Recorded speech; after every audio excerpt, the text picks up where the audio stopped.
ಅಲ್ಲ, ಬಿಜೆಪಿಯವರು ನಿಮ್ಮ ಪ್ರತಿಭಟನೆಯನ್ನ ಅಂದ್ರೆ ನಿಮ್ಮ ಬಜೆಟ್ ಅನ್ನ ವಿರೋಧಿಸಿದರೆ ಪ್ರತಿಭಟನೆ ಮಾಡ್ತಾರೆ, ಏನ್ ಹೇಳ್ತೀರಿ ಸರ್? ವಿರೋಧ ಪಕ್ಷದಲ್ಲಿ ಕೂತ್ಕೊಂಡು ಅವ್ರು ಇನ್ನೇನ್ ಮಾಡ್ತಾರೆ? ಅವರಿಗೆ ದಡ್ತನ ಮಾಡಿದ್ದಾರೆ. ಒಳಗಡೆ ಕೂತ್ಕೊಂಡು ನೋಡ್ಬಿಟ್ಟು ಅದಕ್ಕೆ ಪ್ರಶ್ನೆ ಮಾಡ್ತಕ್ಕಂಥ ವ್ಯವಸ್ಥೆ ಮಾಡಬೇಕಾಯಿತು.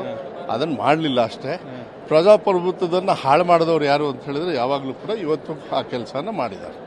ಯಾವುದೇ ರೀತಿಯ ಉಪಯೋಗ ಇಲ್ಲ, ಇದೊಂದು ಶೂನ್ಯ ಬಜೆಟ್.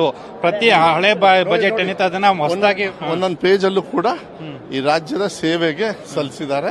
ಅದು ಅನುಷ್ಠಾನ ಮಾಡತಕ್ಕಂಥ ಕೆಲಸಗಳೇ ಹೊರತು ಒಳ್ಳೆ ಚೆನ್ನಾಗಿ ಮಾಡಿದ್ದಾರೆ. I am very happy. ನನ್ನ ಡಿಪಾರ್ಟ್ಮೆಂಟ್ ಹ್ಯಾಪಿ.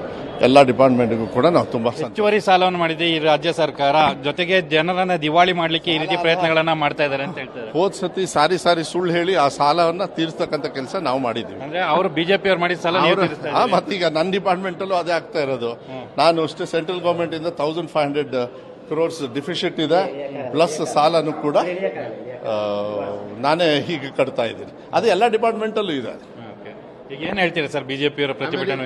ಅವ್ರ ಬಗ್ಗೆ ನಾವೇನು ಹೇಳೋದಕ್ಕೆ ಹೋಗಲ್ಲ. I am very happy with the budget.